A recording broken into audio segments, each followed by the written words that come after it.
Hello दोस्तों, आप सभी का स्वागत है आपका कक्षा में। आज हम पढ़ेंगे गंगा नदी तंत्र। इससे पहले हम सिंधु नदी तंत्र पढ़ चुके हैं। और भारत में बहने वाली नदी दो तरीके से, एक हिमालय नदी कहलाती है, एक प्रायद्वीपीय नदी कहलाती है। हिमालय नदियों में तीन नदी आती है, सिंधु नदी, गंगा नदी और ब्रह्मपुत्र नदी। ये सिंधु नदी तंत्र, गंगा नदी तंत्र और ब्रह्मपुत्र नदी तंत्र के अंडर, क्योंकि इनमें और भी नदियां ऊपर से बहने वाली है जो हिमालय से होकर बहती हैं, जो इन सभी नदियों में आके मिलती है। जो साइड नदियाँ कहलाती है, नदियों की मुख्य नदियाँ जो कि सिंधु नदी, गंगा नदी और ब्रह्मपुत्र नदी। और इसको सिंधु नदी तंत्र, गंगा नदी तंत्र और ब्रह्मपुत्र नदी तंत्र कहते हैं, जो हिमालय क्षेत्र में, हिमालय रीजन में बहती हैं। और प्रायद्वीप में जो बहती है उसकी भी आगे हम चर्चा करेंगे, लेकिन पहले सिंधु नदी तंत्र जिसकी हम चर्चा पहले कर चुके हैं, आप करेंगे गंगा नदी तंत्र के बारे में और इसके बाद करेंगे ब्रह्मपुत्र नदी के बारे में।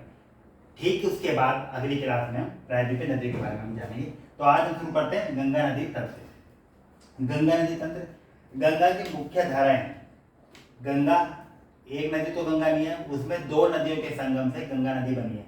तो दो नदी कौन सी है? भागीरथी नदी। भागीरथी नदी गंगोत्री हिमानी से निकलती है। भागीरथी नदी जो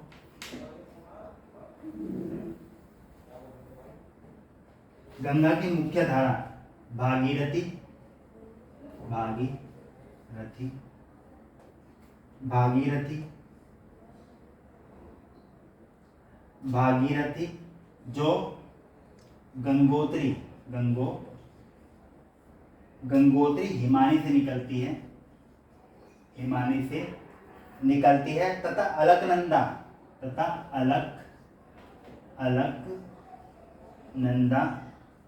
अलकनंदा उत्तरांचल के देवप्रयाग में इससे मिलती है। एक नदी ये हो गई अलकनंदा, एक भागीरथी होगी, जो उत्तरांचल के यानी कि उत्तराखंड के देवप्रयाग में मिलती है। और इन दोनों नदियों के संगम से गंगा नदी बनती है। ठीक है, इसे आगे जाने पर गंगा के नाम से जाना जाता है। उत्तरांचल की,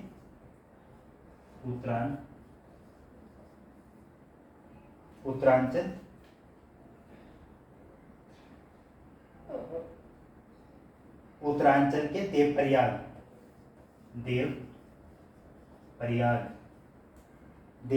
में इससे मिलती है। अगला, हरिद्वार के पास गंगा प्राय पर्वतीय भाग को छोड़कर मैदानी भाग में प्रवेश करती है। भाई जब ऊपर से जहाँ से गंगाएं बनती है भागीरथी अलकनंदा को मिलाकर, तो वहाँ पर्वतीय क्षेत्र है। जब नीचे गंगा नदी आती है हरिद्वार के पास, तो इसके पास ही पर्वतीय क्षेत्र से निकलकर मैदानी क्षेत्र पर आ जाती है। कहाँ पर पहुँचने पर? हरिद्वार के पास पहुँचने पर ये मैदानी क्षेत्र में आ जाती है गंगा नदी। अगला, हिमालय से निकलने वाली बहुत सी नदियाँ आकर गंगा में मिलती हैं।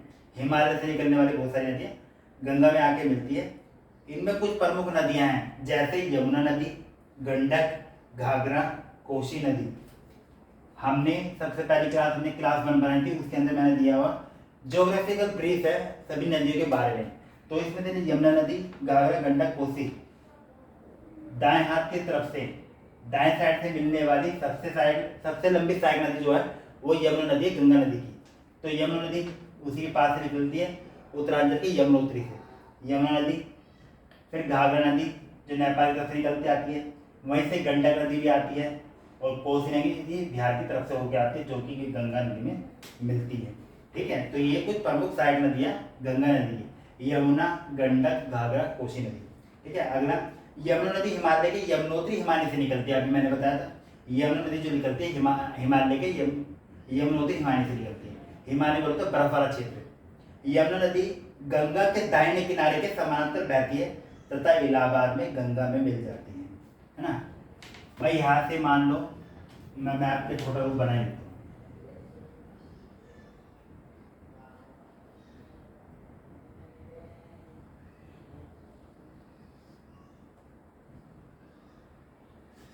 है ना, मान लो ये उत्तराखंड है, पहले यहाँ से निकली गंगा नदी, ठीक इसके यहाँ से ये निकलेगी यमुना नदी, और इलाहाबाद में जाके ये दाहिनी तरफ ये यमुना नदी और गंगा नदी, यमुना नदी गंगा नदी के दाहिनी तरफ से बहने वाली उसके समानांतर बहती सबसे लंबी सहायक नदी है गंगा की, जो कि इलाहाबाद में जाकर गंगा में मिल जाती है, यमुना नदी। ठीक है। अगला, गंगा की अन्य सहायक नदियां घाघरा, गंडक, तथा कोसी है, नेपाल हिमालय से निकलते हैं। पहले हमने 4 पढ़ा जो मैंने नाम बोले थे, यमुना, गंडक, कोसी और घाघरा नदी। अब इसमें से अन्य सहायक नदी जो है घाघरा, गंडक और कोसी, ये नेपाल हिमालय से निकलती है। इसमें यमुना नदी नहीं है, घाघरा, गंडक, कोसी नेपाल हिमालय से निकलती है। ये वे नदियां हैं जो मिट्टी को उपजाऊपन प्रदान कर कृषि योग्य भूमि प्रदान करती हैं। घाघरा, गंडक, कोसी नदी उपजाऊ भूमि प्रदान करती है और जो कृषि योग्य भूमि बना देती है। और इसमें से कोसी नदी बाढ़ के कारण बनती है बिहार में, है ना, तो ये तबाही भी लाती है। प्रायद्वीपीय उच्च भूमि से आने वाली मुख्य सहायक नदियां हैं। गंगा नदी में और भी मुख्य सहायक नदियां मिलती है जो प्रायद्वीपीय भारत से होके जाती है ना। और प्रायद्वीपीय भारत, ये प्रायद्वीपीय भारत ही कराएगा, ये उत्तरी भारत, ये प्रायद्वीपीय भारत। और प्रायद्वीपीय भारत की बात जो कर रहा है तो यहाँ से चंबल नदी, सोन नदी, चंबल नदी, बेतवा नदी और सोन नदी, ये सारी नदियां दक्षिण से उत्तर की ओर बहते हुए गंगा नदी में मिल जाती है ना, गंगा नदी में मिल जाती है ना, गंगा नदी में मिल जाती हैं। बाएं तथा दाहिने किनारे की सहायक नदियां, सॉरी अभी इससे पहले एक और चीज वो भी निकल सॉरी, प्रायद्वीपीय उच्च भूमि से आने वाली मुख्य सहायक नदियां, गंगा नदी में मिलने वाली प्रायद्वीपीय भारत से उच्च भूमि से आने वाली मुख्य सहायक नदियां चंबल, बेतवा तथा सोन। अभी मैं बड़ा मैप बनाता हूँ, यहाँ हटा देते हैं, मिटा देता हूँ, उसके बाद थोड़ा समझ में आ जाएगा उससे ना।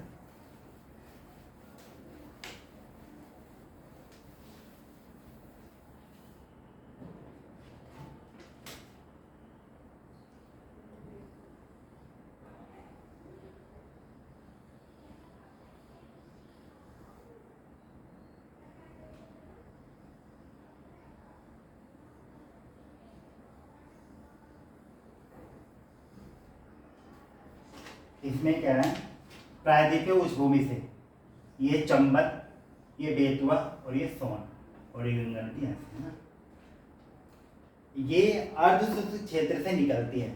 यहाँ का जो क्षेत्र वह अर्धशुष्क है, यानी कि वहाँ पे बहुत कम वर्षा होती है ना, तो इसीलिए उस क्षेत्र को अर्धशुष्क क्षेत्र बोलते हैं। और इस अर्धशुष्क क्षेत्र में बहने वाले प्रायद्वीपीय उच्च भूमि क्षेत्र में बहने वाली नदियों की विशेषता है, इनकी लंबाई कम होती है और पानी की मात्रा भी इनमें कम होती है ना। बाएं तथा दाहिने किनारे की सहायक नदियों के जल के साथ गंगा पूर्व दिशा में पश्चिम बंगाल के फरक्का तक बहती है ना। भाई अपनी सहायक नदियों के साथ तापी के पानी को लेने के साथ गंगा नदी पूर्व दिशा की ओर बहती है। पूर्व दिशा के साथ बहने के साथ पश्चिम बंगाल के फरक्का, या पश्चिम बंगाल आ जाए ना, पश्चिम बंगाल के फरक्का तक बहती है। यह गंगा डेल्टा का उत्तरी बिंदु है। यहाँ पे डेल्टा जाके जहाँ पे गंगा नदी कई सारे विभाजकों में विभाजित हो जाती है, ये इस डेल्टा का उत्तरी भाग है जहाँ तक गंगा नदी जाती है। उत्तरी बिंदु है डेल्टा का, उत्तरी बिंदु डेल्टा का, है ना। अगला, यहाँ नदी 2 भागों में बढ़ जाती है। अब यहाँ पे गंगा नदी जब आएगी यहाँ से यहाँ तक तो 2 भागों में बढ़ जाएगी। 2 भागों में किस किस से मिली, भागीरथी, भागीरथी और हुगली, इन दो धाराओं में बढ़ जाती है। हुगली जो कि इसकी एक वितरिका है, मुख्य नदी अभी ये बन गई है भागी, जब गंगा नदी 2 भागों में बटेगी भागीरथी और हुगली में, भागीरथी उसमें मुख्य नदी बन जाएगी, मुख्य धारा बन जाएगी। और जबकि एक वितरिका यानी कि मैन नदी में से, मुख्य नदी में से जब एक सेपरेट होकर अलग जाएगी तो वो हुगली नदी कहलाएगी ना। तो उसी प्रकार से भागीरथी मुख्य नदी होगी, हुगली होगी इसकी एक वितरिका, है ना। हुगली नदी दक्षिण की तरफ बहती है। हुगली नदी मान लो यही 2 भागों में बढ़ जाएगी, अभी हम मिटा देते हैं, हम 2 भागों में विभाजित करके देखते हैं ना। और सीधा हम यही पश्चिम बंगाल वाला एरिया बनाते हैं, ऊपर से नीचे, है ना।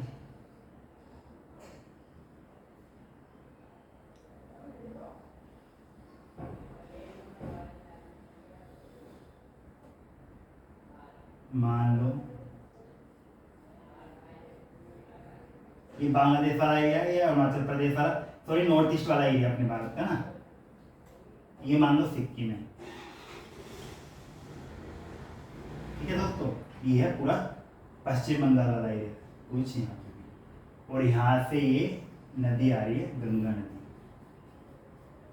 गंगा नदी, ठीक है, दक्षिण हुगली नदी। अब यहाँ से ये नदी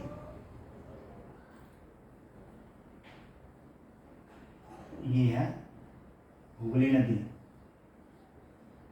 हुगली, और ये भागीरथी, ठीक है, ये भागीरथी नदी। अब इसमें हुगली नदी दक्षिण की तरफ बहती है तथा डेल्टा के मैदान से होते हुए बंगाल की खाड़ी में मिल जाती है। भाई डेल्टा जो फैला हुआ वो पश्चिम बंगाल में बांग्लादेश में फैला हुआ है।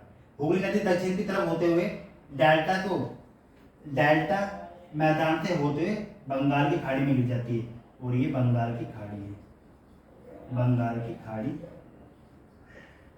खाड़ी में गिर जाती है हुगली नदी डेल्टा के मैदान से होते हुए। अब आती है मुख्य धारा की बात, जो मुख्य धारा की बारी, जो कि भागीरथी है। गंगा की जो दो भागों में डिवाइड होगी, दो भागों में तो जो मुख्य कहलाएगी वो भागीरथी कहलाएगी। मुख्य धारा भागीरथी नदी है, दक्षिण की ओर बहती हुई बांग्लादेश में प्रवेश करती है। देखो ये बांग्लादेश, मैंने बताया ना, ये पश्चिम बंगाल वाला एरिया, ये बांग्लादेश वाला। ये मुख्य धारा भागीरथी नदी यहाँ से पश्चिम बंगाल क्रॉस करते हुए बंगाल में पहुंचेगी। बंगाल में पहुंचते वक्त अब इसमें बंगाल में जैसे प्रवेश करेगी भागीरथी नदी, गंगा की मुख्य विभाजिका, वो उससे आके फिर मिल जाएगी ब्रह्मपुत्र नदी, और ब्रह्मपुत्र नदी इससे मिलती है, आकर मिल जाती है, तथा अंतिम चरण में गंगा और ब्रह्मपुत्र समुद्र में विलीन होने से पहले मेघना के नाम से जानी जाती है। जब यहाँ से यूटर्न लेके ये आएगी ब्रह्मपुत्र नदी, और ये है भागीरथी नदी, गंगा का एक मुख्य धारा, और ये है ब्रह्मपुत्र नदी मिल जाती है आके गंगा नदी से, और मेघना के नाम से जानी जाती है। गंगा एवं ब्रह्मपुत्र के जल वाली यह वृहद नदी बंगाल की खाड़ी में मिल जाती है। इन नदियों के द्वारा बनाए गए डेल्टा को, इस वाले भाग को डेल्टा को बनाए गए सुंदर डेल्टा के नाम से जाना जाता है। इन दोनों नदियों के द्वारा बनाए गए डेल्टा को सुंदरबन डेल्टा के नाम से जाना जाता है, और सुंदरबन डेल्टा का नाम वहां पाए जाने वाले सुंदरी पादप से लिया गया है। यहाँ पे सुंदरी पादप यानी कि सुंदरी नाम के पेड़ पौधे जिनकी जड़ें पानी से निकल के ऊपर की तरफ आती है, वो सुंदरी वृक्ष सुंदरी पादप कहलाते हैं, इसलिए इनका नाम इसका नाम सुंदरबन डेल्टा रखा गया है। तो वो यहाँ से बना है, जिसमें दो बड़ी नदियों का योगदान है, ब्रह्मपुत्र नदी, भागीरथी नदी, और भागीरथी नदी गंगा की एक मुख्य विभाजिका है, ठीक है। और गंगा की जो लंबाई है, गंगा नदी की जो लंबाई जो भारत से होके बहती है वो है 2500 किलोमीटर, लंबाई 2500 किलोमीटर। ये हमने कुछ से अधिक की अप्रोक्स इतनी है 2500 किलोमीटर गंगा की नदी की लंबाई, ठीक है। आज हमने गंगा नदी के तंत्र के बारे में पढ़ लिया है। इस सरकारी क्लास 2 में हमने सिंधु नदी तंत्र के बारे में पढ़ा था। अगली क्लास जो कि ब्रह्मपुत्र नदी तंत्र के बारे में होगी। आज की क्लास हम यही समाप्त करते हैं, इससे आगे हम पढ़ेंगे अगली क्लास में। तो दोस्तों, यदि मेरी क्लास आपको अच्छी लगी तो लाइक और शेयर करें, और मेरे यूट्यूब चैनल पर सब्सक्राइब करें। Thank you.